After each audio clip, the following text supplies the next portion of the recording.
This episode of the Marketing Podcast is brought to you by Neighborhood Domains. Every business needs a domain name, including yours.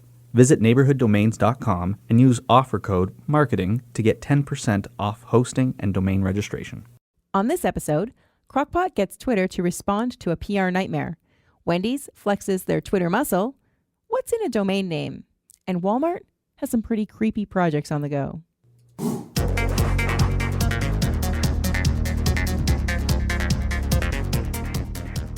Creativity sells. Applying the right creative at the right time is the recipe for great marketing. The Marketing Podcast looks at marketing news and finds the secret ingredients that make great marketing.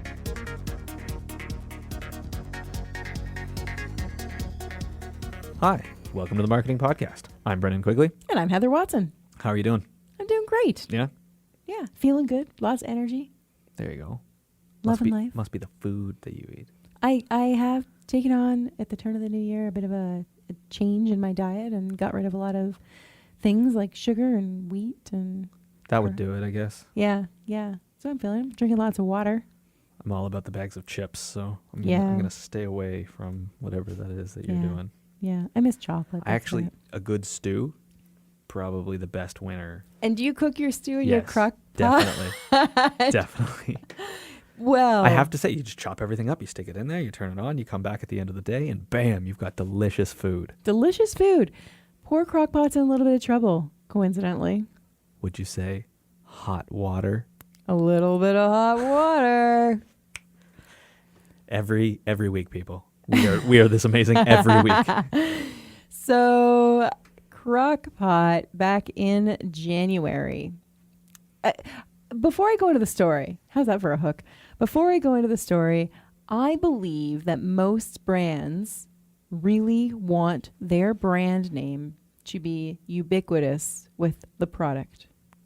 That would be like an ultimate goal for many brands. But isn't there a risk that they lose their trademark? Well, there is. Spoiler alert, Mr. Quigley. Is that a spoiler alert? Well, maybe. No, I don't like, I suppose there's a risk. Like I think about Bluetooth, Right. or Kleenex, Right. Q-tips, Yeah. right? There's a whole laundry list of items that like people don't even think another product exists beyond that. They may get another thing like facial tissue or Yeah, right. slow cooker, as in the case of crock pots, but I think people want that. But what happens when somebody uses your brand, your product that you've associated your brand with so tightly aligned that in a bad way, it's out of your control? And that's exactly what happened to CrockPot, the brand, back in January of this year. So there's a TV show called This Is Us. I don't watch it. Is this a spoiler? No. Well, this could be. I mean, if you haven't, it's March Yeah. now. So if you haven't read the piece by January, I'm going to say spoiler alert, but you're on your own. So this hit show, This Is Us, used the crock pot, was an integral tool that basically killed off one of the beloved characters, Jack. He set the crock pot. Dun, dun, dun. He turned it off, made some chili, turned it off, and basically after he left the room, the pot shorted out. It shorted out even though it was off? Weird, eh? Yeah. Okay. The pot shorted out and sets the house on fire, and the blaze just burns down the house, and it's presumed Jack dies, end of season. Who knows what's happening next? He's likely not dead. Sure. That's how shows work. Sure. So after the show, however, heartbroken fans on Twitter expressed their anger at the product for the death of the character. And I'm reading some of the tweets that are coming out here. By the way, this is reported on a local television channel. I don't know why I couldn't find this article anywhere else. St. Louis KMOV 4. We'll put the link on the show notes so you can find it, because you probably won't find it anywhere else. So one tweet, "My mom just threw our crock pot out," tweeted one user. And then CrockPot, who until this point did not have a Twitter account. And look at the handle that they made. CrockPot cares. So they didn't have a Twitter account. This happens. It's such a big deal that someone's like, we got to come up with a Twitter name. CrockPot cares. Well, CrockPot was taken because it was like for fans of Crockpots. Right. Because Twitter's been around for so damn long. Like, how could they not have got their own? This is amazing. Like, here's a lesson too, right? Like, even if you don't think you'll ever use the platform, you may want to secure your brand. Yeah. Right? It's true though. It's like as much CrockPot as I has hate been- squatters. Yeah. Sure. But CrockPot's been around since 1971. And it's not that I know this for fact. It's reported in the article. You would think that when the Twitter bubbled up, they would have had the perfect opportunity to go and grab the handle and squat on it, and rightfully squat on it because it's their brand. But no, they couldn't. So they got CrockPot Cares. So they start replying to people. They've issued a statement. You know, hopefully they're saying in their statement that the show will help us spread factual information regarding our product's safety. While we know that their primary mission is to entertain, which they excel in, so they're still complimenting NBC. So it's such a wonderful company. We also feel they have a responsibility to inform. Just like many fans, we will be watching next week's episode to see how Jack's story progresses. And regardless of the outcome, we want consumers first and foremost to know they're safe when using their Crock-Pot. Yikes. Now, you touched on something. You're losing their trademark. Okay. Tell us about that. Oh, well, so my understanding is when a brand becomes so ubiquitous that it's like it almost gets pushed into the public domain in terms of the brand name. And so some of the examples you were giving there, Kleenex, like you don't say pass me the facial tissues, you say pass me the Kleenex, or what was the other one? Q-tips. Q-tips, Post-it notes. Post-it notes. Like brands that are in this, like they're this well known for the thing that they do, that they risk like losing the control of their own name, which means competitors can label their thing Post-it note or Q-tip. Now, I don't believe that's happened with any of those brands yet. No, I haven't seen that. But I have heard of that happening, and I do know that that's a real risk for companies. And so they often, and we saw in the CrockPot Cares, like they're sending slow cookers. CrockPot is sending slow cookers. Like the brand has to be very aware of making sure that they delineate, you know, where our brand starts and finishes and where the competitor's product is. And so that's important. Clearly, like I didn't know the difference between a crock pot and a slow cooker. Like clearly, this is one of those ones that has all slow cookers received the heat from this Slow TV? Cookers are getting hotter than they were before. Exactly. Breaking news. Yeah. Yeah, I don't know. I think it was they actually had a crock pot On the like it was crock pot. Yeah. Interesting. It's often like that's surprising too, because sometimes shows will hide brands for this very reason. And I know they do it too with computers. Like how many times have we seen a computer where there's a sticker placed over the Apple? Right. Or there's, you know what I mean? Really generic kind of stuff. Yeah. And they don't even use Google or Facebook in TV shows because they want to avoid this kind of thing. I wonder if the Crock-Pot was just that generic that they didn't feel the need. The set people figured, like, Exactly. totally overlooked it. Like, well, there's Exactly. no other kind, is there? Exactly. Yeah. I don't know who else makes or what do we call them? Crock-Pot? Slow cookers. Slow cookers? I don't know who else makes slow cookers if it's not Crock-Pot. I believe we don't have I believe I have a slow cooker that isn't Crock-Pot. I call it a Crock-Pot. Sure. Yeah. And I mean, the Smithsonian has said, like I say, they've been around since 1971. It's owned by Rival. Oh my goodness, my feminist heart is bleeding. It caught on in the 1970s as more number of women took on careers and needed to spend less time in the kitchen. Excuse me. I make my best meals in a crock pot. Wow. I'm just going to throw that out there. Wow. Welcome to 1970. I'm so glad it's not part of my life. But you know what? Kudos for the name. Like, I don't mind the name so much. Crock-Pot Cares. Like, that's awesome. Yeah. That they had to do that. Yeah, good on it. But I mean, that TV show occupied 15.6 million viewers. So poor Crock-Pot has to do a little bit of damage control. And really, they're just trying to encourage people, like, we're safe still. Yeah. Because a lot of people turn it on and leave the house for 8 hours. That's what beauty. That's what I do. That's what it's for. You mean you don't do, like, how, you're not supposed to sit there and watch your Crock-Pot cook, It's like washing clothes dry. Who does that? So On the days I don't have time to set my crock pot, Right. I stop off at restaurants on the way home and pick stuff up usually. And Wendy's is one that I would, well, before my new lifestyle diet of not eating. You can just throw the buns away. Yeah, throw the buns away. Give them to me. You can have my French fries. Yeah. But Wendy's is a place. It's a common place that people stop. And we have a great little story that comes off of actually, it's interesting. This is coming off of the Twitter marketing blog, I guess you could say. And it's a really interesting case study and somewhat timely, even though it's an old thing. So Wendy's, each year, we know March Madness, which we're into now or coming right up on. I don't know when March Madness is exactly, but we're here somewhere. Each year during March Madness, millions of college basketball fans get swept up in a fever pitch of statistical analysis, favorites, upsets, and of course, bracket picks. So with this case, normally bracket picks were kind of through your friends or chat in the office pool. In 2016, over 17 million tweets were sent about Selection Sunday and the games, showing the fans and following the March Madness action on Twitter. So this is just all establishing Twitter's kind of conversation or involvement in the conversation around March Madness.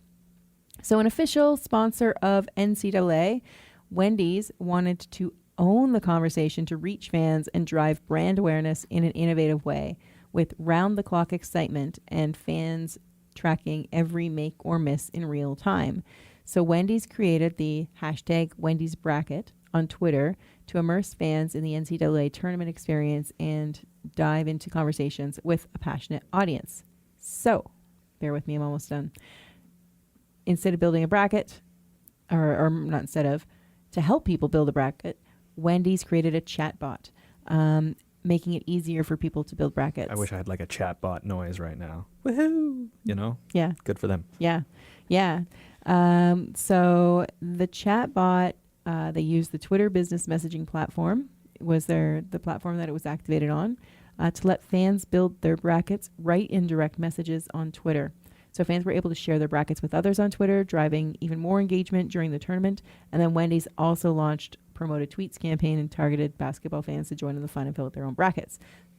If we break this down by the numbers, some of the key results that this campaign had, the average time that people engaged with the chatbot was 5 minutes. Could you say a whopping 5 minutes? A whopping 5 minutes? Do they have a whopper? I guess, they don't. No. Darn. I'm thinking 5 minutes, you think it's not very long. But if you think about a chatbot, you're asking it a question and it's giving you an answer. Oh, yeah. And that's maybe 60 seconds, likely 30. Even less, like even less if you think about it. Like how long does it take you to write a text message and move on kind of deal? Yeah.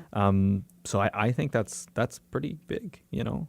If you and then did you get to the next stat there? No, I haven't. Sorry, go ahead. Yep. Oh, okay.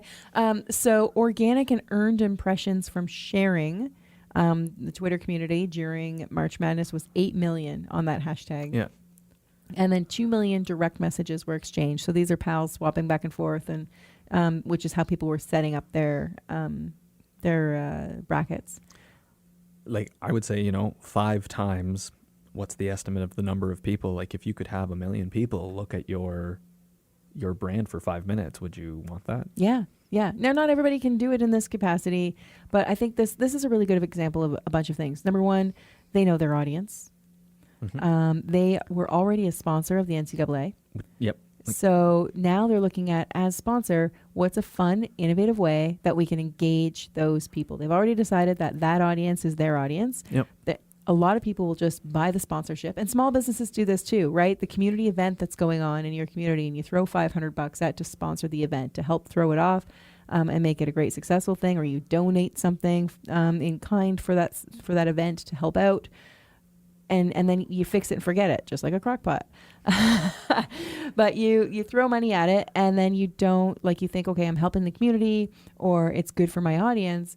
Think about what else you can do. Now that you've got that access to the fan base, how can you leverage that sponsorship to do more? And it could be, if it's at an event, having a booth there, or handing things out, or engaging with people in some, fun photo contest or scavenger hunt or something around it, other than just throwing $500 at it and walking away, right? They threw heaven knows how much money at their sponsorship of NCAA and said, okay, we can throw money at it, but how do we really want people activating and converting, or not converting, having a conversation involving our brand. And that was the way that they did it. And I think that's really awesome. The other thing is the bot, using new technology, because people... And it's getting easier. We talk about bots a lot. Yeah, like this is from a year ago, and we have a large brand and a large event creating a bot that worked out well. In that time, I don't want to say democratized, because that's like an overused way to say it, but the entry for creating a bot is decreasing. Yep. Yeah, it's got a lower and lower barrier to entry. And so, sure. like medium businesses, I'm gonna throw the dart and say medium businesses could make bots. It's not that difficult. If you have an FAQ or if you have any customer service, there's already a opportunity for bots, and it's definitely within your ability to make happen. Mm-hmm. Mm-hmm. Again, find the right group of people to engage with, partner up with someone to get it made. You know what I mean? Like, you don't have to do it yourself, but it's there. Yep. Yeah. Yeah. So it's a fun case study. There's all kinds of really great things on the Twitter marketing blog where they share success stories and they really break it down quite nicely. In this particular case, they've said, so how did it work? They found a relevant audience, being the NCAA audience. They created the personalized experience, and finally, that wasn't it. That was just those 2 steps. I thought there was a third in there. But they break it down nicely. So, they kept people engaged. Yeah. So Twitter really kind of says these are how people are having really great success, and they give you kind of that peek behind the curtain. And there's no way you can't replicate that, and to the scale of whatever your business is. Yeah. So it's a really great tool. We'll put a link to this particular case study in the show notes, as we do with all the articles that we talk about. You'll find it at themarketingpodcast.ca. Let us know what you think. Send us a tweet. Give us some of that NCAA March Madness Twitter engagement. We're at marketingpod_ or on Facebook at The Marketing Podcast. What else do we have? So this one's from the Next Web. It's a little bit of an older article, but the content remains the same. So basically, top-level domains are evolving, and marketers should take notice. So I'll summarize it here. Basically, what it's saying is that everyone was going after the .com at one point. You had a business, you wanted the .com, and we've seen, especially with some of the inventive spelling coming out of a lot of the startups. We're running out of .coms. Yeah. And so basically, it's saying that marketers need to realize that there are other dots. There's a semicolon. Well, they are there's the talking dot above the I. Yeah, there you go. Good job. They are talking about the .brand in here, but I know in Canada, we often recommend people go with the .ca. But there's a whole bunch of other dots out there for different things. There's .store, there's of course I blank when I go into it, but I've even seen .photo, .expert, .guru, Yeah. .ninja, another one we porno. see a lot. Yeah, I think there is actually. And then there's like .io and .org and in many places, in many cases, there's a domain for your situation. So we see a lot of organizations that are like nonprofits and whatnot using the .org. We see a lot of tech companies using the .io, and we're seeing a lot of commercial businesses using the .com, that kind of thing. But what the article is kind of talking about is, brands can get away from just using the .com extension for their primary extension and start to explore using some of these other dots. And they're talking about the potential of going from, this potential of going from canon.com to printer.canon, like actually having a printer, like actually having a brand vanity URL. But what I want to talk about more is right now there's a bunch of other URLs that exist. And you can take full advantage of them and use them uniquely. And the one that comes to mind most readily is Musical.ly. So it's a social platform for sharing dubbed over music videos of yourself and your friends. But their domain is musical.ly, L-Y. Mm-hmm. Bitly does the same thing. Bitly does the same thing. Google even has is it Google that has G-O-O Googly? I forget which one it is, but basically there are unique ways to use these extensions. Mm-hmm. And then there's other legitimate ways, like if you're a Canadian business or if you're in the UK, there's .co.uk. Mm-hmm. You no longer need that .com to succeed online. Sure. You know, I should interrupt you, Brendan, and let people know. I mean, it's pretty obvious. The podcast itself is sponsored by Neighborhood Domains, which is a domain name seller. So they have all these. And I'm not saying that so that we can sell them, but I just want to be, in the spirit of transparency. Yeah. As well, Acorn 30, our marketing agency, is a member of CIRA, which is the Canadian oh goodness, I can't remember what the acronym stands for, but basically it represents Canadian companies that are proudly using .ca. Yeah. And that's important for us as a company because we're representing a lot of Canadian brands, and .ca is important. We have this conversation with a lot of small businesses who are just setting up and they're trying to I've got to build a website. Well, to build a website, you need a domain. Great. Let's see what we can do. And of course, it's really difficult to get those top level domains, Kleenex.com. Somebody's already got it. Apparently not CrockPot. Someone check that. Yeah, check on CrockPot. So then the conversation is, well, okay, let's say it is available. Your perfect business domain name is available. Do you want a .com or a .ca? We always suggest buy both because they're pretty affordable. They're around $20 a piece, maybe even less, depending on what's going on. So buy both. It's an annual license for those of you who haven't gone through the process before. So you're annually renewing this the license to be able to use that domain name. Whether or not you use the .ca or the .com, if you're going to only serve a Canadian customer base or wherever your business is based out of, use the CA. Use that country code. When you're purchasing a country code, and IO is one of them, by the way, and .co is one of them, but people, if you're buying outside of your country code, you do have to do some different verification steps to ensure that, to let them know, to acknowledge that you don't have business operations in wherever that country dot is. But it's still okay to do it. It's just they flag it differently in the registry that it's owned by an outside person or business. But then, bigger things are well, now there are so many. If I'm buying heatherwatson.com, which I couldn't possibly own, but let's say I could, and I get the .ca. Do I get the .marketing? Do I get the .podcaster? Do I get the what, right? And where do you stop with that? Because then it can be very expensive, particularly some of those vanity ones that are ending in .photo or .marketing, .porn. They're hundreds of dollars, and that's on an annual basis. I've seen 3,000. Yeah. Oh, in terms of crazy vanity ones. Yeah. Yeah. So you have to do what's right for you while protecting your brand. If you think that somebody's if you're a photographer and you're heatherwatson.photo, you probably want to secure that because there could be another Heather Watson who happens to be a photographer that's competing in your same market space. And you may want to secure that. And the reason you want these is because it does help a little bit with search. That's ultimately what the .com issue was, is that people wanted .com because .com was being indexed better than everything else. The technologies, we're past that. We're indexing everything at this point. Google's very large. They're doing their job. And I think once the first round of vanity extensions came out, people were still somewhat leery. Yeah. Because it was I can't remember some of the old, like back in the GeoCities day, there were these weird extensions that were always associated with sketchy sites. Yeah, right. And people wouldn't really think that it was legitimate.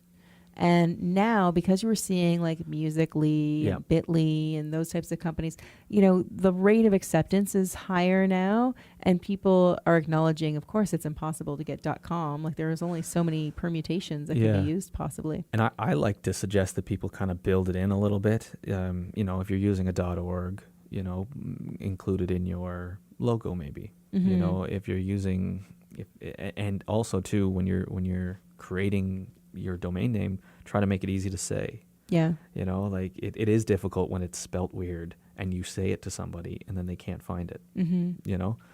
Word of mouth is still a very powerful tool. So particularly as we get into voice more and more. This is it. And we're asking Alexa or Google.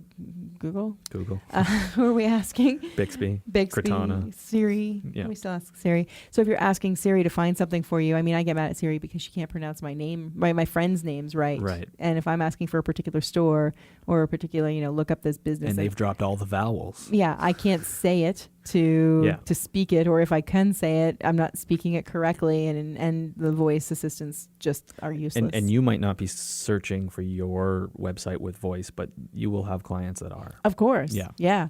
So, I mean, give more. I think what you're saying, Brendan, and I agree. Like, give those kind of more creative extensions some thought.